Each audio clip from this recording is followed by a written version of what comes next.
The following content is provided under a Creative Commons license. Your support will help MIT OpenCourseware continue to offer high-quality educational resources for free. To make a donation or view additional materials from hundreds of MIT courses, visit MIT OpenCourseware at ocw.mit.edu.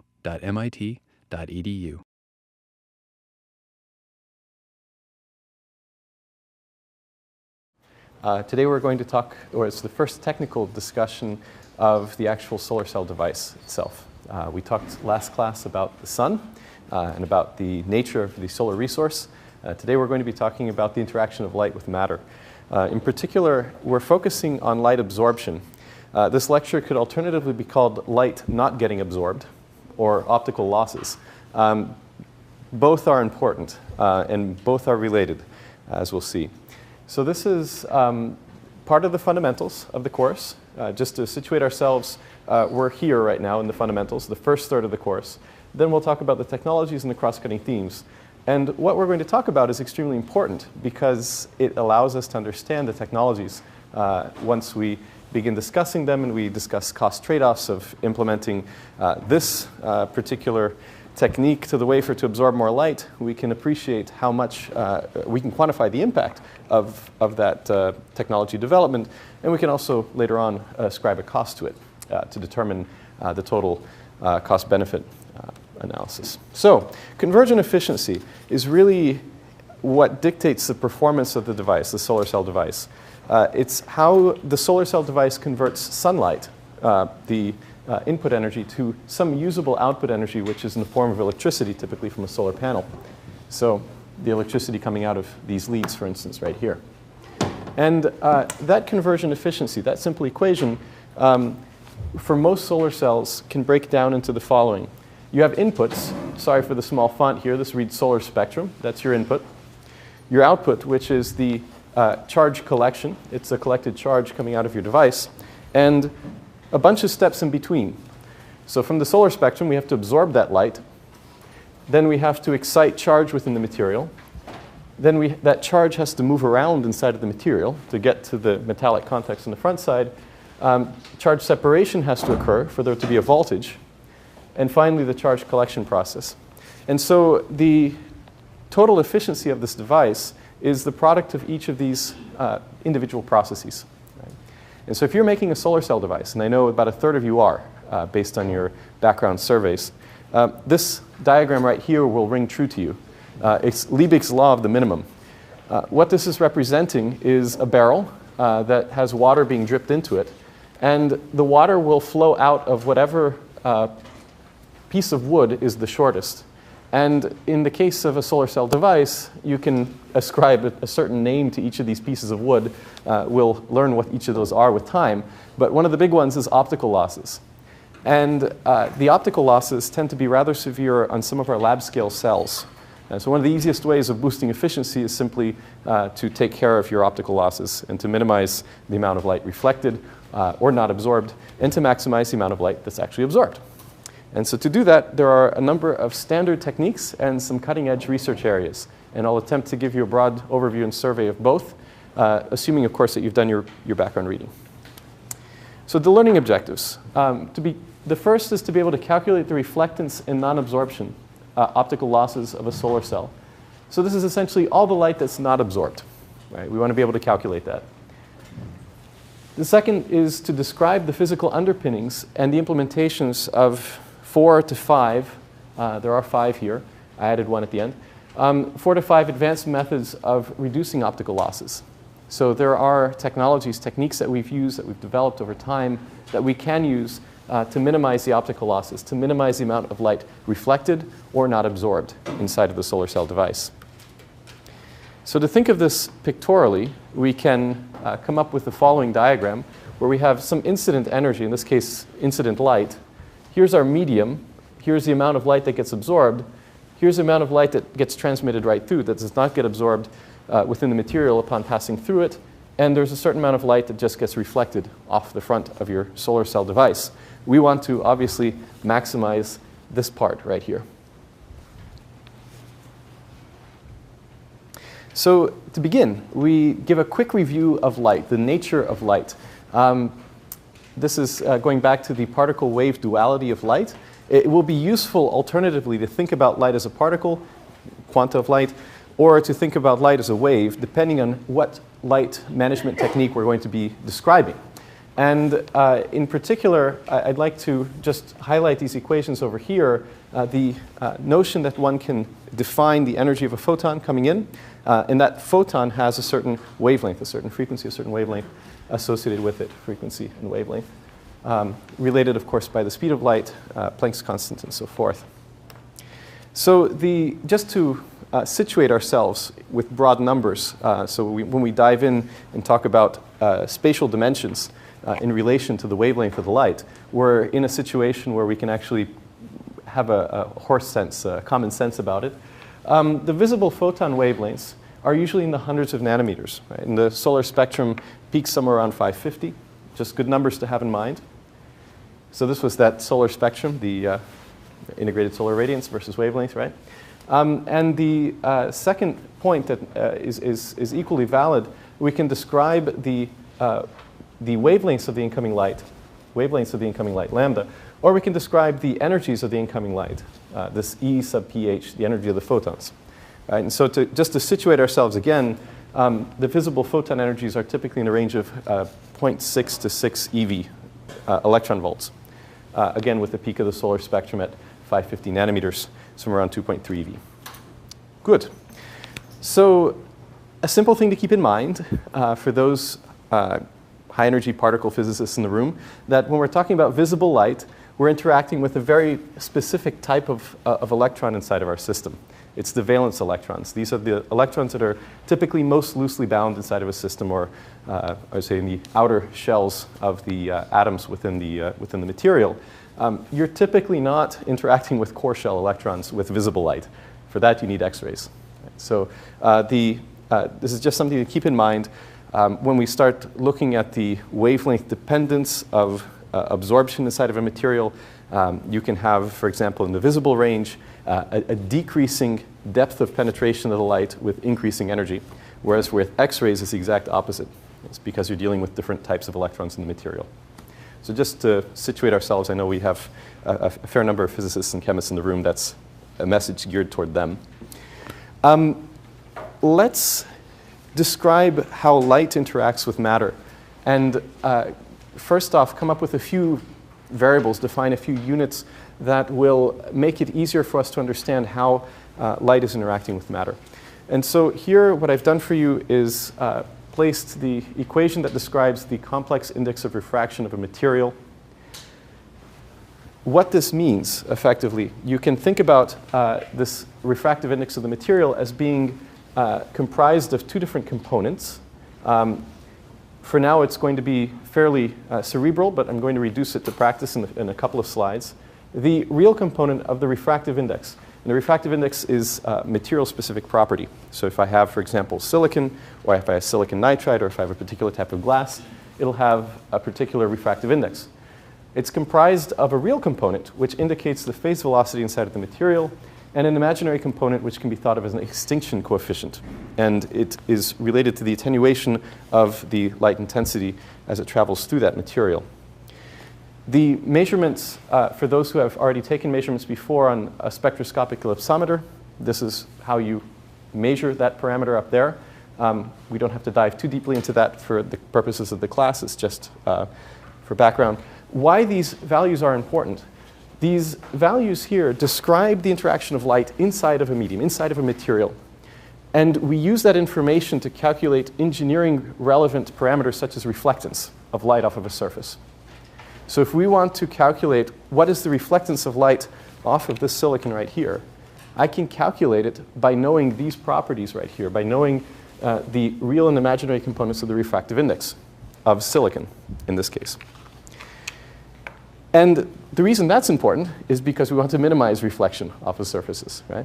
So I've come up with the first equation right here, which is describing the reflectance from air to a solid, in this case, from air, where the refractive index is 1, to a solid, namely, say, for example, silicon, right here, or glass, which has a finite refractive index, typically greater than 1. And so I have an equation here that describes the reflectance let me dive a little deeper into it and try to understand what exactly that equation is telling me. Right? So from the folks who have studied mechanics, many of you are mechanical engineers in the room, you may recall studying a problem wherein you have two springs that are connected. They have different spring constants, different stiffnesses, shall we say. And you excite a wave over here, it travels down, and when it reaches the interface between the two, part of the wave is reflected back and part continues through. The speed of the wave is changing as it goes from one spring to the other because the stiffness is changing of the springs. And the amount reflected can be described by this equation right here, which looks awfully like the equation right above it, which is describing the amount of light reflected off of an interface. And in reality, those n's have a very similar meaning, the n and the z. The n in the case of light, which is the real component of the refractive index, might I mind you, this parameter right here, this indicates phase velocity in a material. It could also be thought of, very loosely, as the ability of an electromagnetic wave coming into a material to slosh those electrons around. Not exactly a stiffness coefficient, but it bears some rough resemblance. So this is a method for you to gain a foothold in this new area of understanding the refractive index of a material based on something you've already seen before. Okay. So I would advise taking this analogy as far as it will go until it breaks down. Push it as far as it goes until it breaks down, and you'll see at some point it actually does, but it's a useful place to start. So I'm going to ask you a couple of questions. This might be rather new for a lot of folks, but the purpose of asking these questions is to get you thinking, and eventually we'll get to a point of heightened understanding as a result. Tinted windows. So if you have a tinted window, what is typically happening at that tinted window? Why can't you see inside? What do you imagine is going on? So let me go back to this reflectance equation right here, this one. Right? How would you modify a reflectance off of a window, let's say? And let's drop the k's for now. Let's leave those aside and just focus on this parameter right here, n minus 1 quantity squared and plus 1 quantity squared. What would increase the reflectance off of that window? If I have a larger n or a smaller n? If I have a bigger n, right, I would get bigger reflectance, is that right? Right? R goes up? Well, you'd have to plot it out, I guess. Right? So if I change the refractive index of the material that I'm working with, I can change the reflectivity off of that interface, off of that surface. So if I add a coating, for instance, to a window that increases the reflectivity, then the amount of light that is able to escape from the inside to my eyes decreases. Now, with normal incident light, there is a beautiful symmetry involved. That is, the amount reflected off of one side is equal to the amount of light reflected off the other side. Right? So just the same way that I'm losing the ability to see inside, the folks inside are also losing the ability to see out. But they can still see out. Why is that? Why is it that with the same reflectivity, they're able to see outside and I'm not able to see in through that tinted window, through that car, for example, that's driving by with the tinted glass?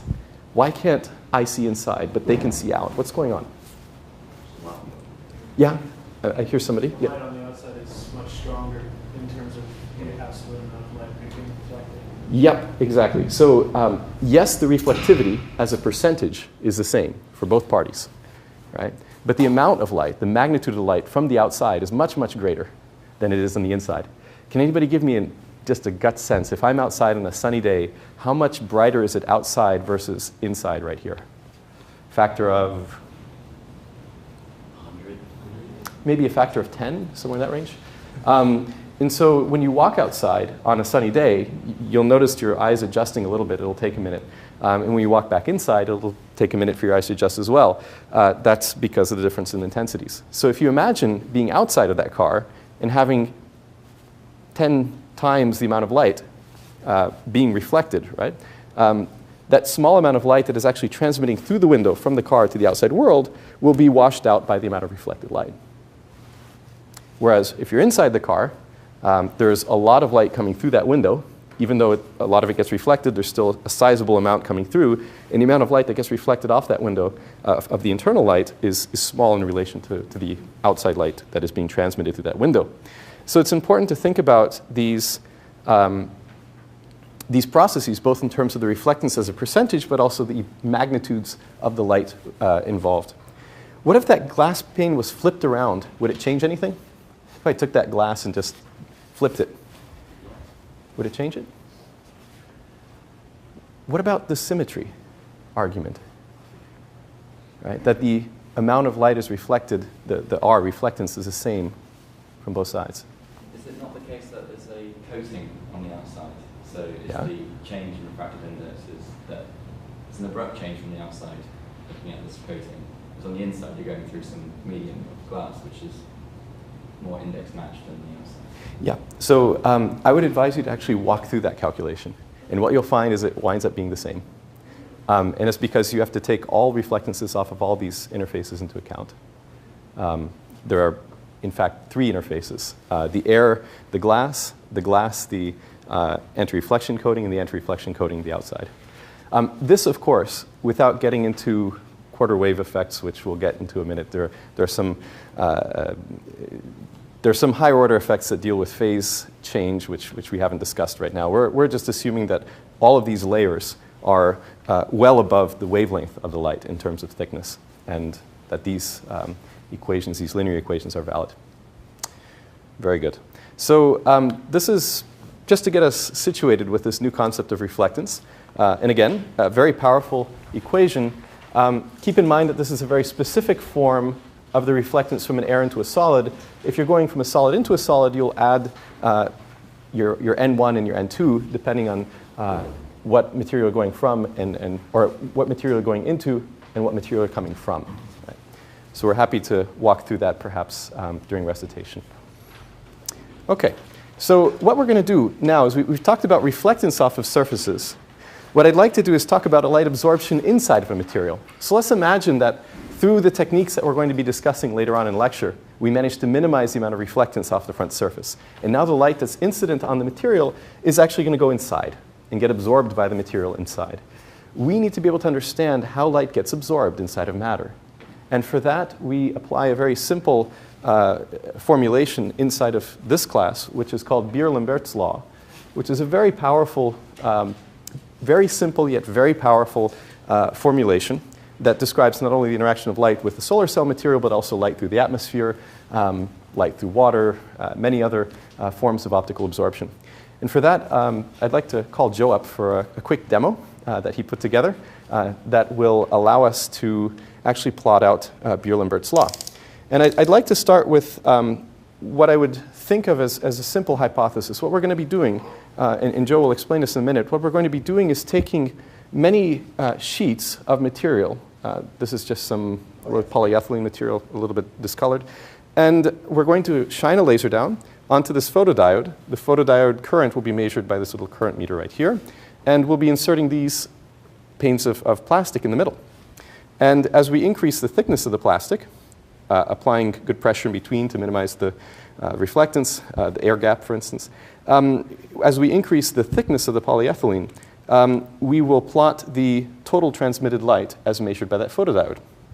And so I'm going to come up with a hypothesis of what's going to happen. I'm going to say that if we double the thickness of the polyethylene, that we're going to have the amount of light going through. And if we triple, we're going to reduce it by a third. And if we quadruple, we're going to reduce it by a fourth.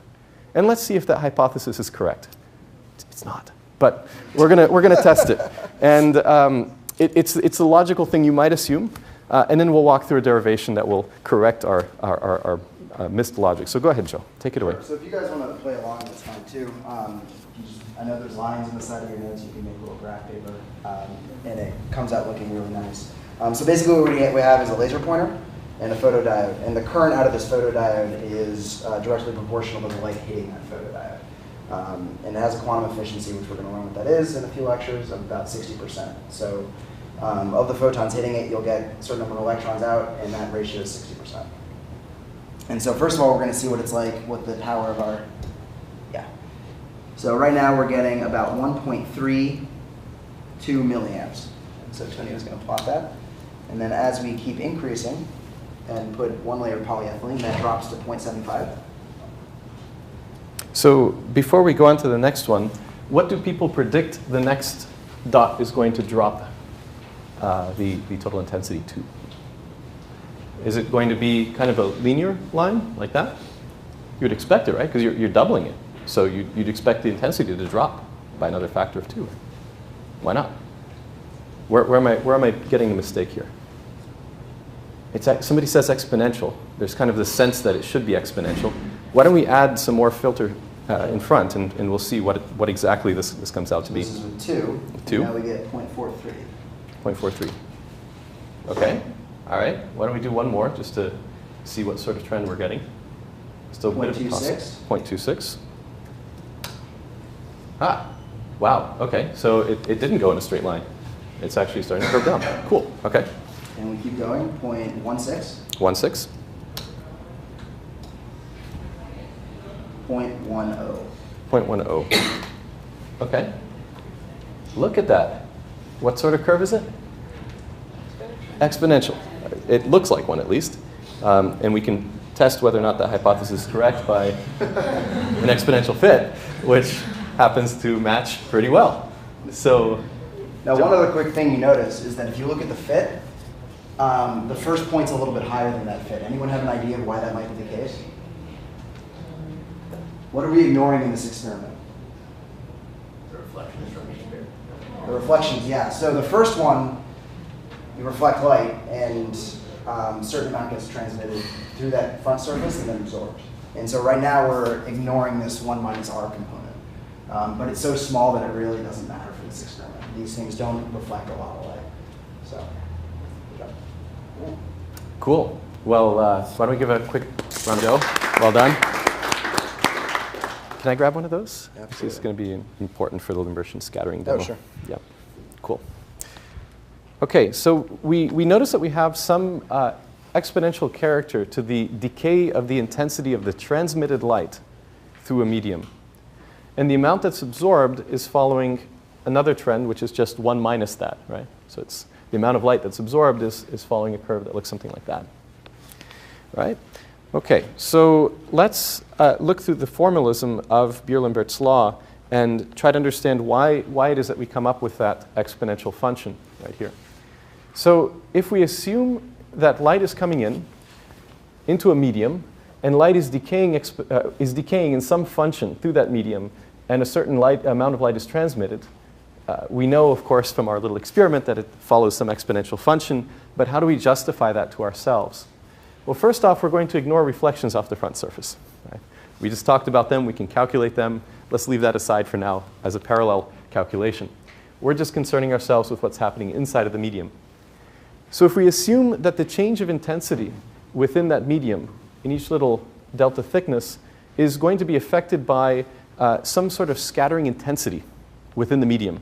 And this sigma here can refer to a variety of processes. It can refer to absorption events that result in the generation of free charge. They can refer to absorption events that just heat the material up and generate phonons, so lattice vibrations. There are a number of processes embedded in this sigma, and that's why this formalism is so powerful, because it doesn't care really what the physical nature of that sigma is. It just matters that there is an absorption per unit distance, thickness traveled inside of the material that is constant throughout the entire material. So the sigma here is independent of thickness throughout. And then as you integrate through, you wind up with that beautiful exponential function at the end.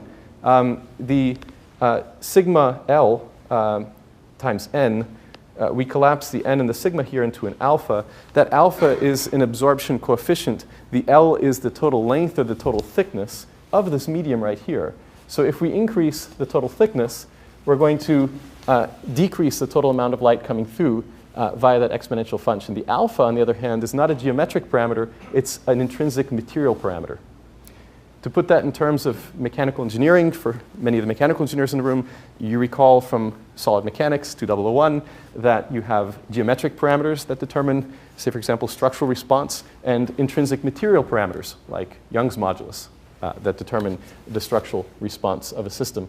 And likewise in here, in the optical, shall we say, response, we have a fundamental intrinsic material parameter, R alpha, the absorption coefficient, and a geometric parameter, R L, which is the thickness.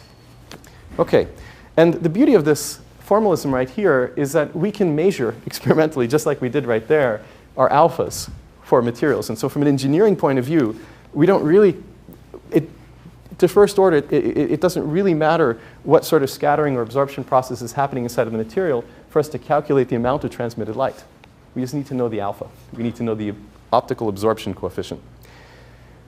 This alpha will vary as a function of wavelength inside of a material, because obviously the physical absorption mechanisms are varying as a function of wavelength. The resonances with different electronic states within the material, that light depends on the energy of the light, depends on the frequency, so there's a wavelength dependence.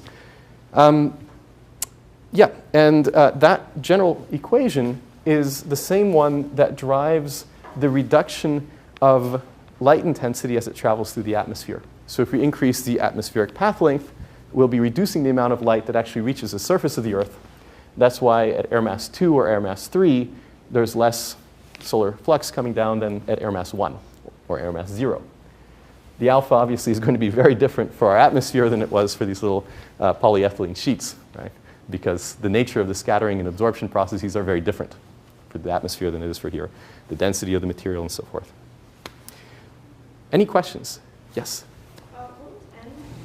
So the N, there's a certain scattering intensity, and then there's a certain number density, for example, of the material.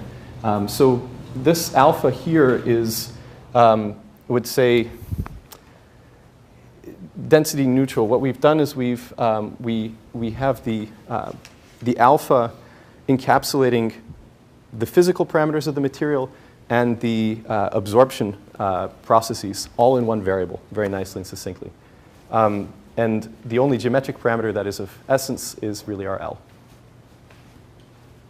It's called an absorption coefficient, but is it more of an extinction coefficient? Really, is it kind of confusing that it includes scattering? So the extinction coefficient, absorption coefficient, yes, they're in solar research, when we talk about an absorption coefficient inside of a material, oftentimes we're operating in a wavelength regime of light wherein free charge is excited. But we can also keep increasing the wavelength of the light, say out to 10 microns, very long wavelength light, very low energy light. And that can excite free carriers within the material.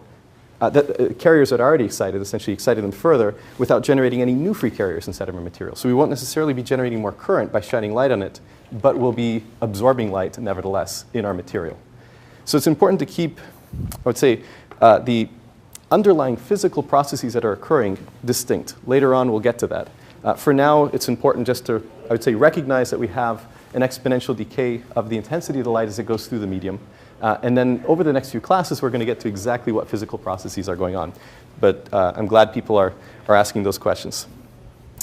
OK, so again, alpha is a function of the wavelength of light and the property of the medium. And let me just flash up some curves of alpha versus wavelength so people have some exposure to those numbers. Again, we're talking about an energy range quite broad here, from about 6.2 eV to 0.62 eV. The visible wavelength range would be somewhere in this regime right here, right? So a very limited band. And the infrared out here, ultraviolet over here. And we can see for a variety of different types of materials what the absorption coefficient is, right? So here we have germanium. The red would be crystalline silicon, gallium arsenide, indium phosphide, and amorphous silicon.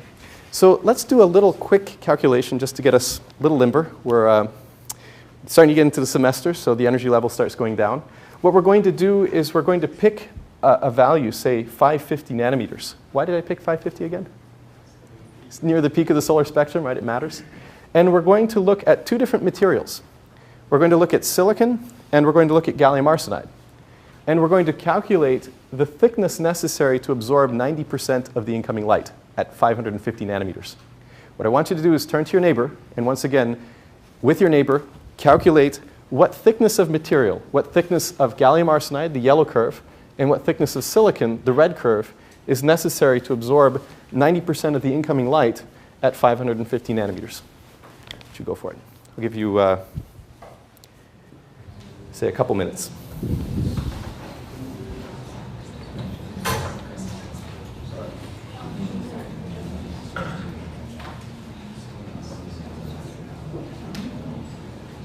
To make sure people are setting this up right, I divided by I naught, right? To absorb 90% of the light, that would be 0.1, right? 1 minus 0.9.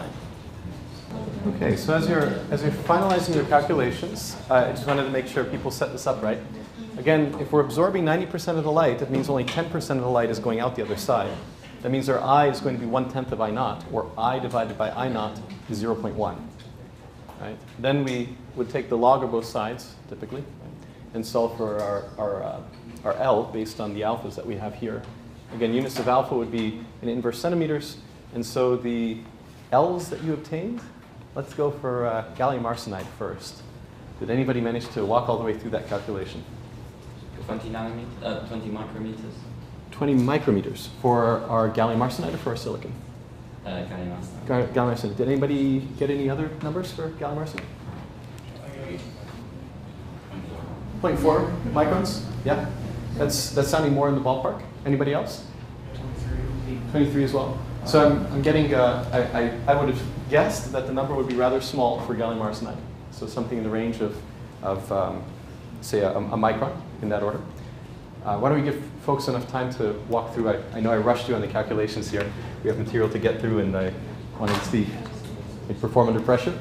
But how about the silicon? Is it larger or smaller? Let's just go for order of magnitude first, and general trend, and then try to pick up the precise number. For silicon, crystalline silicon that is, with an optical absorption coefficient in order of magnitude less than gallium arsenide, is the thickness needed to absorb the same amount of light going to be greater or smaller? Greater.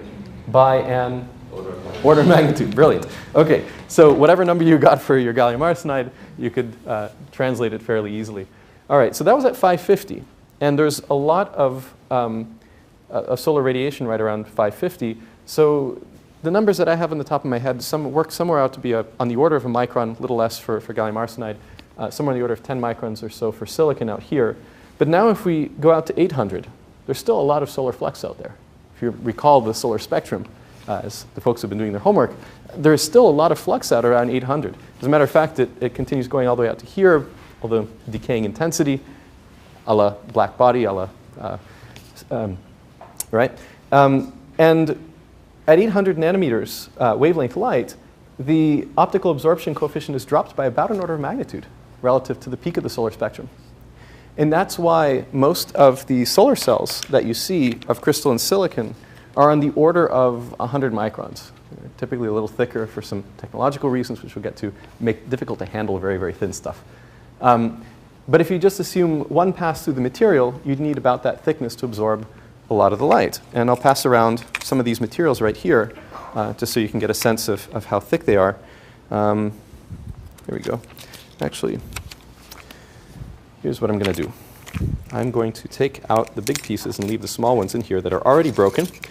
And you can actually pick them up if you like. Just be aware that these little pieces of silicon are silicon's brittle materials, like glass, right? So if you have a little shard of silicon, it can poke you just like a shard of glass can. So treat it with the same amount of respect that you would a very, very thin piece of glass. But you can see here that if you look at the thickness of these materials inside of that little bin, these are small shards of silicon solar cell wafers. Their thickness is in the order of 100 microns. Those are particularly thin. You have other solar cells that are 170 microns is typical thickness for silicon. And for gallium arsenide, you can deposit thin films that are on the order of a micron thick, or less, or less.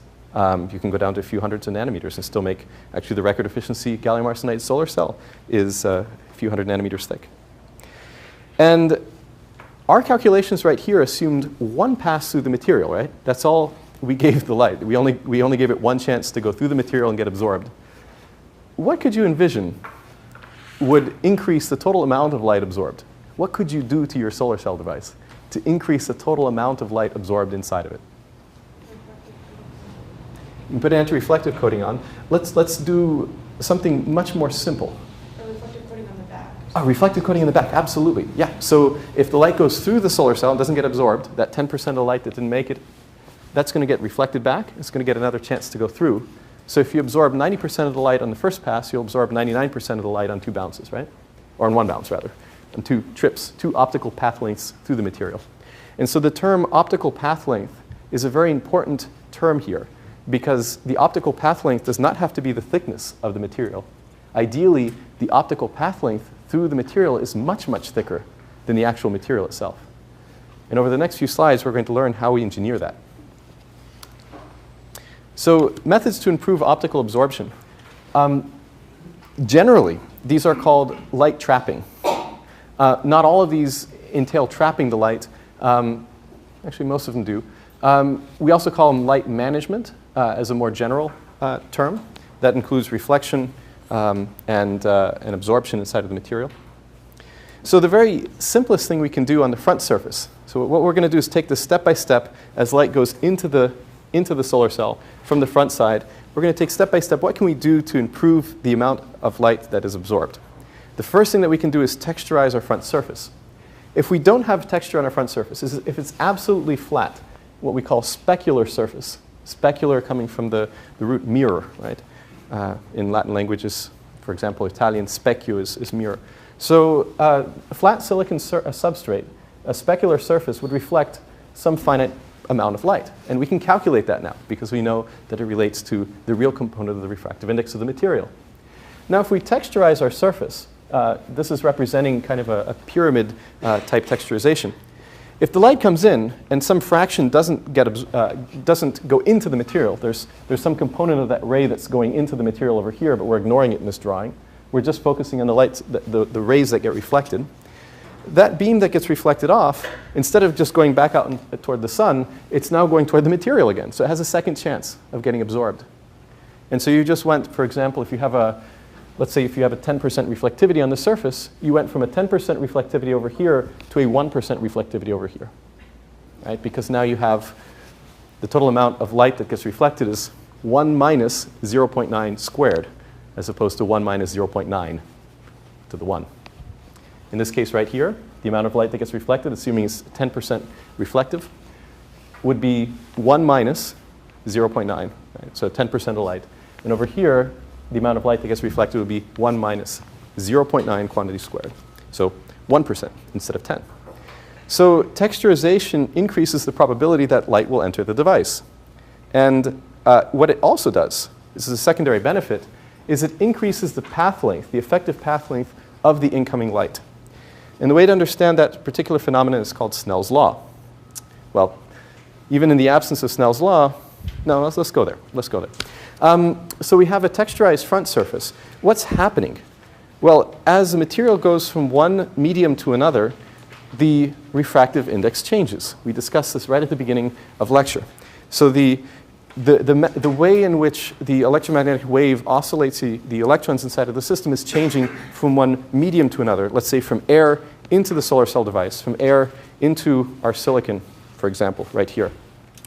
Now, we can ascribe the refractive indices to air and to our silicon, like so, and the light path will obey what is called Snell's law, which is the product of the refractive index and sine of that angle, the angle relative to the surface normal.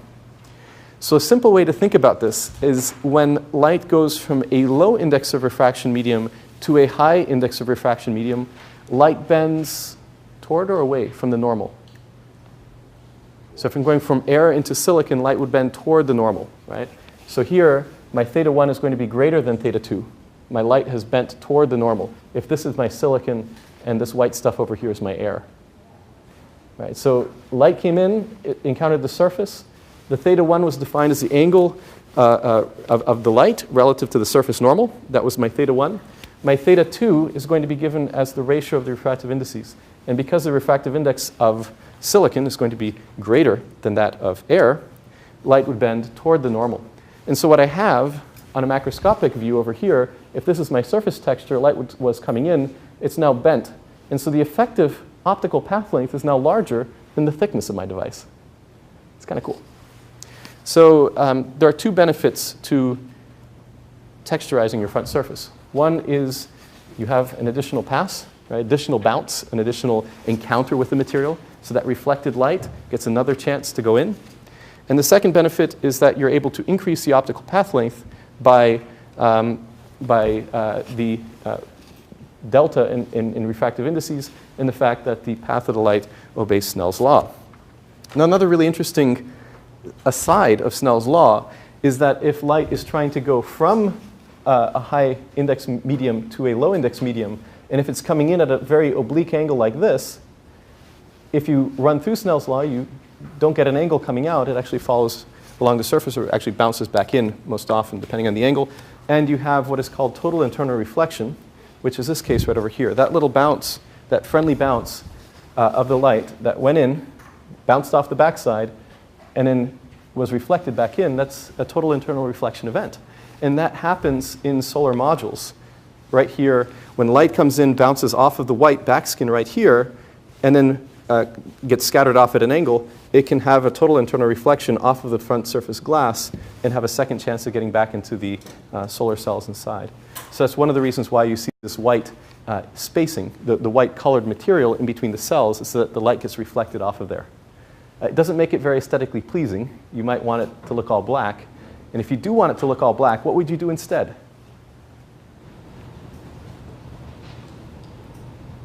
Instead of changing the backskin, what other component might you change? The front, right? You might change the nature of the anti-reflection coating on the glass. We'll get to anti-reflection coatings in a minute. So even if a panel looks black, there are some really aesthetically pleasing solar panels out there that look completely black. They may still have white backskin, but the glass is just very good at absorbing that light and preventing it from escaping. Okay, so to engineer front and back surface reflectances, you really have to carefully select your refractive indices and your materials that you put on either side. And it's very important, extremely important. To make a long story short, the record efficiency solar cell that was announced this past year in gallium arsenide was achieved because of good light management.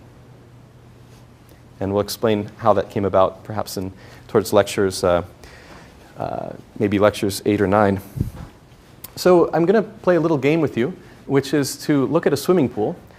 This is a pool filled with water, which is refractive index 1.3. Air is 1. And so that's the normal view, what we have. Light bends toward the normal, right? And so you're able to look down inside the pool at stuff that is not in your line of sight, not in your direct line of sight. That's because when you look down, the ray of light is traveling like this, and then it bends toward the normal. And likewise, symmetric. So you're seeing material down there.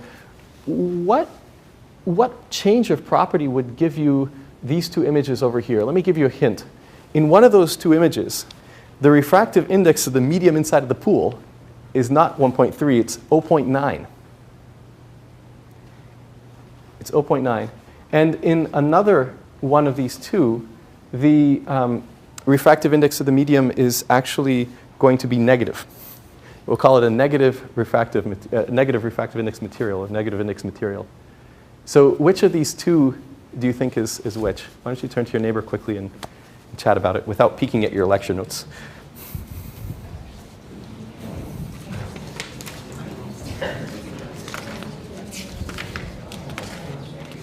So let's see what they have here. Yeah. So let me walk through, as you begin honing in on your answers here, think about what would happen to the reflectivity of that front surface of the water, and what would happen to the angle that the light travels as it or the angle of refraction, of bending, shall you say, as the light goes from one medium to another. So if we go to a refractive index material of minus 1.3, will we change the reflectivity at all? Depends, but the answers here are shown for this particular system. It would require sitting down and walking through the equations, but in essence right here, with the pool filled with the negative refractive index material, you're really affecting the angle at which light is coming out of the pool. Here you can see the corner of the pool, which you shouldn't even be able to see. It's just that the light traveled this way and then came back. because it was a negative refractive index material. Light actually did something like this. Zoop, zoop. Oh, that's just a corner. So what is in that pool? That is a computer-generated graphic. This is not a real pool. There exist negative refractive index materials, but they, not in that volume yet. These are relatively small things, and very much a study in fundamental science. So in this case right here, we have less of an acute bending of our angle of light, so we don't get to see quite as many features right here toward the edge. And the reflectivity has changed as a result of having drastically modified our reflection condition. Why does the reflectivity see then have gone up when the index has gone down? In that particular case, I think what they were getting at is, this is coming off of an SPI website, I think what they were getting at is mostly just a change in the reflectivity, right? So they were trying to emphasize that you were modifying the reflection off the surface in addition to the angle at which the light was exiting the material. I'm going to come back to Snell's law in a minute, but for the time being, I want to move on to the next concept here, which is Lambertian reflector. You'll hear this topic or this word thrown around quite a lot in the solar cell community, and it's used rather liberally to mean a lot of things, although in optics it has a very specific meaning. So I'm going to show you that very specific meaning and then describe for you what it has very loosely come to mean in the solar industry.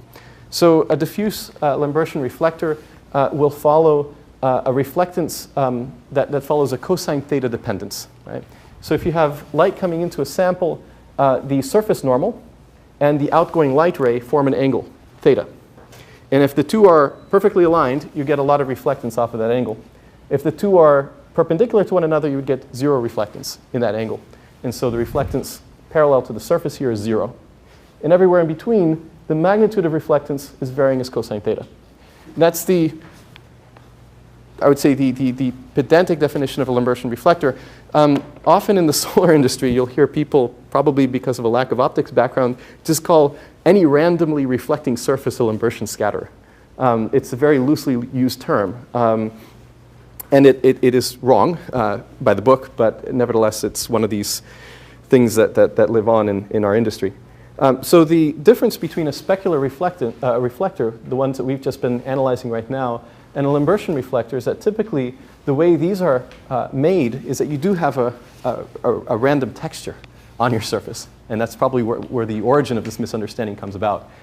We don't get a random reflectance of the light coming off, but the surface itself can be rather texturized. So, for example, if you suspect that this little material right here might behave like a Lambertian scatterer, you might put it inside of a tool and rotate the angle, right, and measure the amount of reflected light as a function of the angle to determine whether or not it follows this cosine theta dependence. And the reason it's important is because the backskins of our solar modules can quite often be Lambertian scatterers. And we have a certain amount of light that comes off at some angle here that will get trapped by total internal reflection inside of our modules. So if instead of having macroscopic pyramids right here, we had very, very small pyramids, still not sub-wavelength, but smaller features, for example, the texturization on the backskin right here, and it managed to scatter the light at a particular angle that got caught by total internal reflection. Macroscopically, we might be able to describe the scattering behavior of that surface as a Lambertian scatterer. But it's those waves, those rays that are bouncing off at those large angles that are causing the total internal reflection event. Okay, and so the notion of a Lambertian scatter is important on the backsides of solar cell devices. We would obviously want to even change the scattering profile. We wouldn't want necessarily specular reflectance. We might want to maximize the amount of light reflected off at particular angles. And there's, of course, research being done to figure out how to make light do that. I'll show you one example at the very end of lecture, a paper that was just published in Science last week, as an example. And so these scattering centers off the backs of the rear sides of cells would operate more or less in the following manner. You'd have incoming light. Let's ignore front surface texturing for now. Let's just focus on the backside.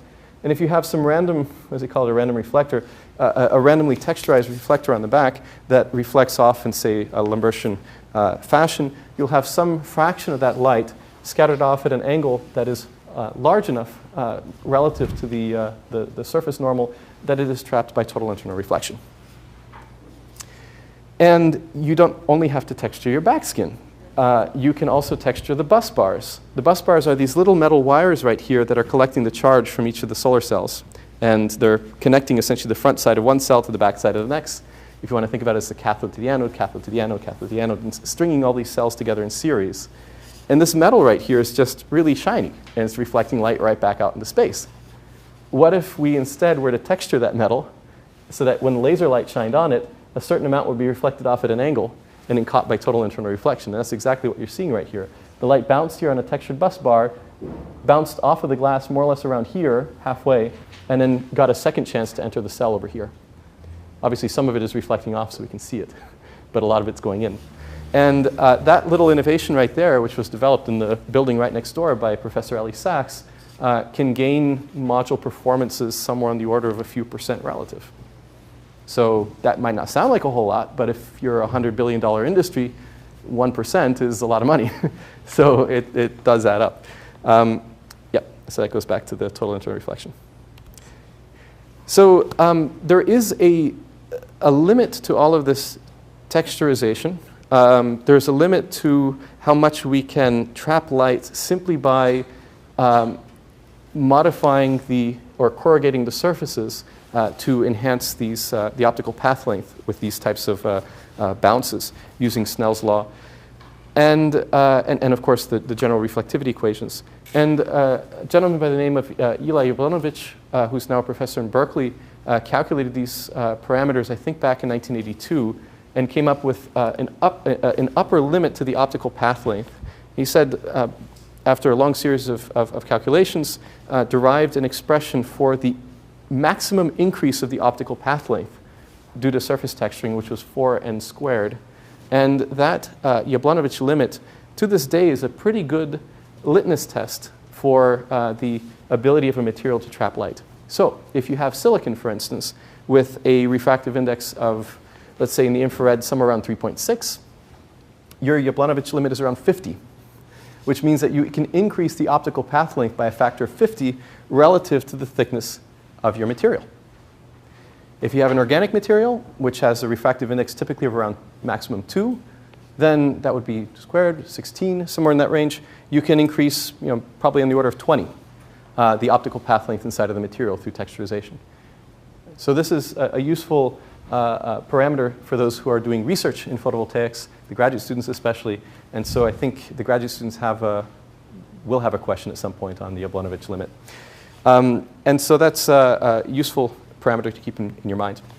Let me touch upon a few other forms of trapping light.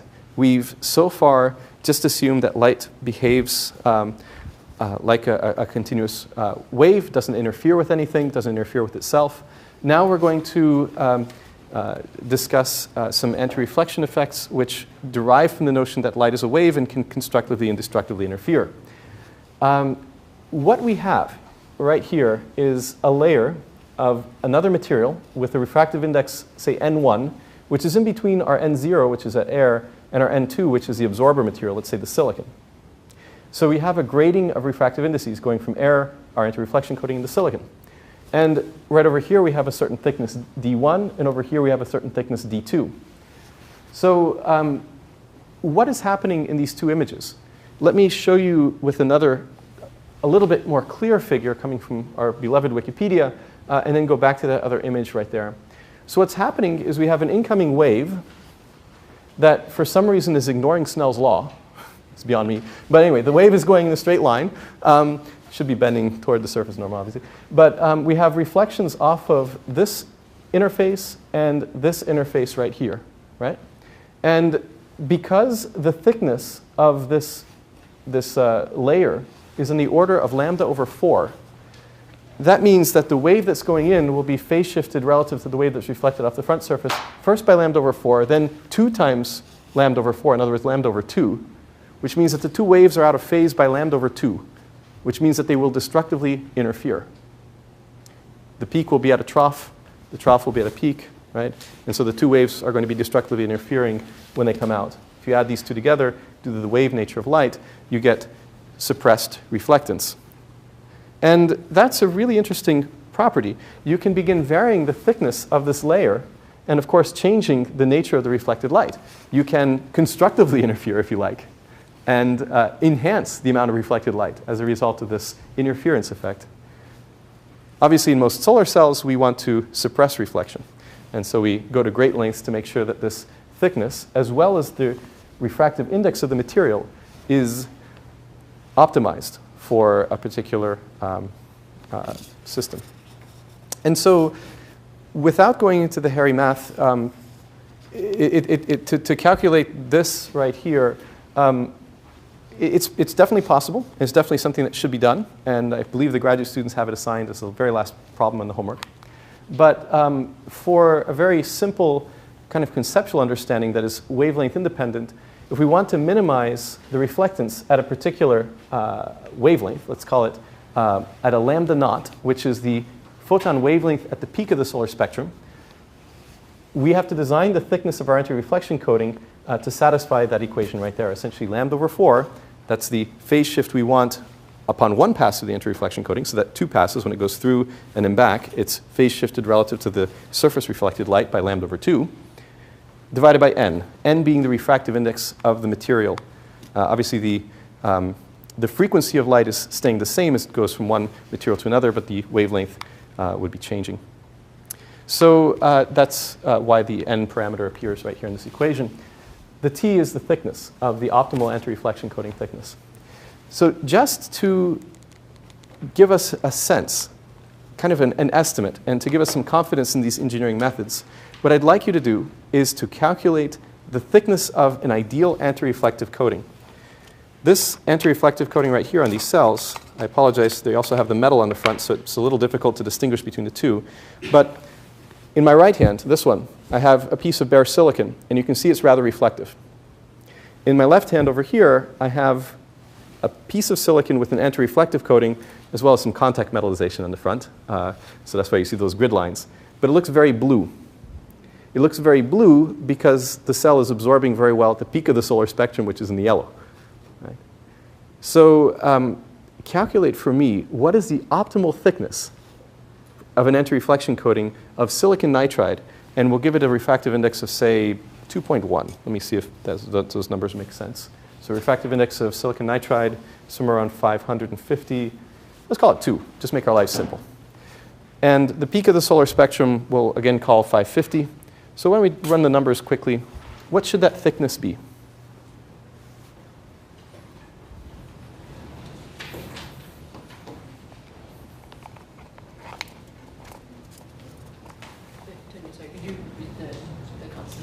Sure. So the N, the refractive index is going to be around 2 for silicon nitride. So we're going from air, which is around refractive index 1, to silicon nitride to silicon.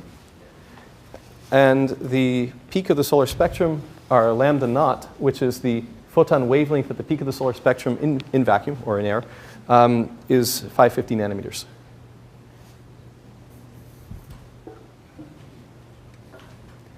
So what thicknesses are folks coming up with? Order of magnitude? 70 nanometers. 70 nanometers. That's almost spot on to the actual thickness, which is somewhere on the order of between 70 to 80 nanometers typically. You're telling me that something that is 1/1000th the thickness of my hair is deposited on the surface of this wafer and is absorbing all this light? That's pretty cool. And it's not absorbing the light. The anti-reflective coating is not absorbing the light, which is really important. We want the solar cell underneath it to be absorbing the light. The anti-reflection coating is enabling the light to be absorbed because it's suppressing the reflectance. The reflected modes at that particular wavelength are suppressed because of the destructive interference. That's cool. I really get a kick out of anti-reflective coatings. So they're 70 nanometers thick. And you gain quite a lot in terms of cell performance. I'll show you some slides to drive that point home in a bit. Okay, this is really, really briefly. I'll post these slides online so you can have access to them. If you use the matrix transfer method, as described beautifully in Gangchen's textbook, you can calculate the amount of light reflected across a broad spectral range for a given thickness of anti-reflection coating. So what we did right now was to calculate a suppression of the light at a particular wavelength. But you can also calculate, with the tools that are available to you, the reflectance of your particular device over a broader wavelength range. And that's pretty cool, because now you can begin, say, multiplying this function right here against your solar spectrum and begin to calculate the total amount of light entering your sample and the total energy entering your sample. Equations, brilliant. The important thing to note here is that it really, really matters, right? This is silicon under glass right here, for example, typical solar cell material in blue. It's better than the bare silicon. Why is it better than the bare silicon? Silicon under glass. Glass has a refractive index of 1.5 or so. Index matching, you go from pairs 1 to 2.3 and then to 0.6. Yeah. The difference is smaller between the glasses. Exactly. So if you recall that equation that described the amount of reflectance, there was that, what was it, N1 minus N2 quantity squared, right? So the bigger the delta between the ends, the bigger the difference in refractive indices between material 1 and material 2, the more the reflectance is going to be off of that interface. And so you can begin reducing reflectance off of a stack of light going both ways by grading the refractive index of the material. And that, of course, changes the reflectance in both directions. And so you get a reduction in the total amount of reflected light when you put the silicon under glass, because glass has a refractive index somewhere between air and silicon. And then you get a further reduction of the reflectance when you have an anti-reflection coating with a refractive index somewhere around, for this particular system, silicon again has a high refractive index. This used an anti-reflective coating of a refractive index of 2.3 of some thickness, probably somewhere around, let's see, maybe T greater, smaller, probably around 65, 75 nanometers, somewhere in that range. So what this is saying is that you can minimize the reflection of light off of the front surface of your sample by using an intelligent combination of the very first equation that we were exposed to in the class today, which was the reflected light as a function of refractive index, so essentially refractive index matching. And secondly, by engineering an anti-reflection or an anti-reflective coating, which oftentimes in the lingo of solar cell scientists, we call it an ARC, an anti-reflective coating. And those two things combined give us very low reflection off of the front surface. Probably 5% of our R&D cells that we make at MIT use these sorts of technologies, which are pretty standard in the industry. And you can see what the hit is, right? Let's say if I'm just using a bare material, if I'm getting 30% reflection, I'm getting a 30% drop in the current output of my device. That's pretty significant. So these are simple ways to improve performance of devices. If you want to become fancy and actually trace, do what's called ray tracing to calculate the path of light through a medium, there is software available that will take all of what we've discussed today and calculate it for you, so you don't have to walk through the expressions that we just walked through. It is easy. In other words, you plug something in, you get some ray traces, you can calculate reflectance and so forth, transmittance, but it's as smart as what you put into it. It's really important to understand the fundamentals behind any simulation software, because you will get out of it what you put into it. You will not be able to pick up on obvious things that you might have, for example, double-clicked on this little material here and defined the real component of the refractive index completely wrong. And you might not notice it, you might not pick up on it if you don't have some good intuition, which is grounded in the fundamentals. And so it's important that you understand what we've presented today. It's important you understand the reading and, of course, do the P set as well to really drive those fundamentals home. So to kind of put a big umbrella over the entire lecture, light management ensures that the absorptance is high. The absorptance would be essentially the amount of light getting absorbed inside of the material normalized by the amount of light going in, so 1 minus r. So we have, we want to ensure that light enters the absorber. We want to minimize reflection. We want to ensure good light trapping inside of the absorber as well. The absorber being the material, our photovoltaic material, the one that's absorbing the sunlight and ultimately going to be generating the charge. So we call the absorber. So we want to ensure good light trapping inside of it. We want to ensure that the maximum amount of light gets trapped inside. We want to maximize the optical path length within it. And we want to minimize reflectance off the front surface. There are fancier ways of light management as well that don't involve light trapping necessarily, but light manipulation or even semiconductor manipulation. You can, for instance, change the wavelength of the incoming light. One very simple example of this is when you shine, say for example, red light on a phosphor and then it glows green in the dark. Right? That's a wavelength change. Maybe not red, you'd probably have to shine blue to have it glow green. That's an example of a spectral down converter, where it's taking a higher energy light and converting it into lower energy light. Likewise, there are folks out there trying to do spectral up converters, where they take 2 lower energy photons and somehow convert that into a higher energy photon. Right? And so since our absorption coefficient is dependent on wavelength, if we're able to shift the wavelength of the light around by engineering materials near the surface, we can enhance absorption as well. That is a valid form of light management. It has additional benefits as well. If we can eliminate the longer wavelength stuff out here, which is heat, performance of most solar cells suffers when they get hot. And we'll learn why that is about 5 or 10 lectures from now. And so if we manage to do spectral upconverting or reflect that long wavelength light away from our device, we can improve performance there as well. That's another form of light management that doesn't necessarily involve light trapping. Okay, so again, I wanted to really emphasize that light management is necessary in devices. This is no light trapping, the blue curve, and with light trapping being essentially just an engineered coating on the backside of your device. If light's coming in through here, I've engineered a coating on the back to reflect the light back so that it gets a second bounce through the material. I've engineered the front surface, texturized it so that we have not only the benefit of 2 bounces, double the chance of the light going in, but also the Snell's law working in our favor and increasing the optical path length. And so all told, the one reason why this boost is so big right here is because I'm increasing the optical path length, the effective optical path length, relative to the thickness of my material. And as a result, I'm getting a much larger current output. I'm generating many more free carriers inside of my material. I'm absorbing much more light inside of my material. Just a very simple calculation versus cell thickness. And obviously, the thicker and thicker and thicker you go in your device, the less important this becomes. Because the less important light trapping, I mean, you have entire thickness that it can absorb the majority of the light in one pass. But if you have a thinner device, it really begins to matter. Once the thickness of your device starts approaching the optical absorption, or 1 over the optical absorption coefficient, which is the extinction length, then it really begins to matter with the absorption length.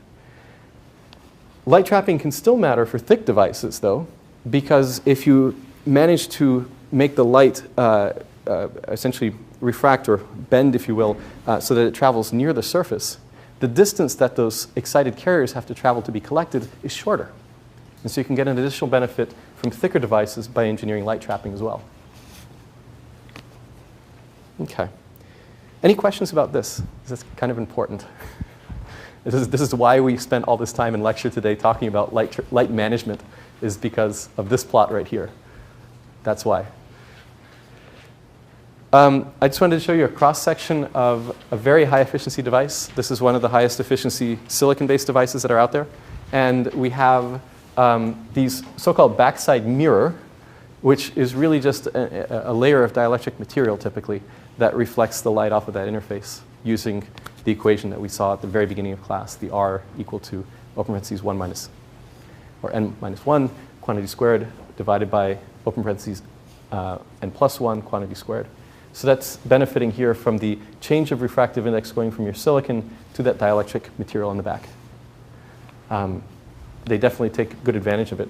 Where you have your metal, you're going to be absorbing the light, or you have a higher probability of absorbing the light than you would if you had a dielectric semiconductor interface. So the device design can get pretty complicated for these super high efficiency devices. And they're worried quite a bit about light trapping, other things as well. How efficient is that one been? This one right here, in the lab, 24.2%. In commercial production, 22% and change, 22.4, I think. Just to throw some last things out there, since we're 5 minutes to closure. Snell's law assumes that there's no phase shift of the light as it transfers from one medium to another. If you introduce a phase shift, this is just a paper published in Science last week by our friends over at Harvard, Federico Capasso. If you introduce a phase shift of the light as it goes through one medium or another, now you can start doing some fun things. If you introduce a constant phase shift gradient throughout the surface of a material, let's say right here, then you can cause each node, each point within your material to lag by an increasing amount. And so that your wavefront now bends, right? You can think of these as kind of a Huygens wavefront forming as a result of these small nodes here. And if you can tailor the phase independently at each one of these points, you can cause an increasing delay as you go across, and that will cause the light, essentially if you trace through the points of maximum intensity, say the pink, you'll see that the light is bent. And that's pretty cool, because now we can, in principle, if this is hot off the press, and of course there's a whole flurry of researchers out there trying to figure out how to use this to our advantage, but with anomalous refraction, in principle now you can tailor the angle at which light bends inside of the material. Perhaps you can even exceed the Jablonovich limit inside of the material, right, as a result of this. And so it's really exciting. There's stuff coming up every day. This is the point. There's stuff coming out every day on light trapping and light management. Mostly it's for photonic devices, but they can be transferred over into solar cells as well. So it's good to keep your eyes open. And another example of the photon up-down converters. There's recent reports in SPIE, a lot of interest in the optics community. There was a TR35 award given to a person who's studying this topic. So it is as well a very exciting and up-and-coming field.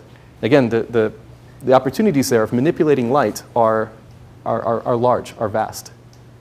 So the laws, if you will, that constrain us, that we've discussed today in class, don't let that constrain your thinking.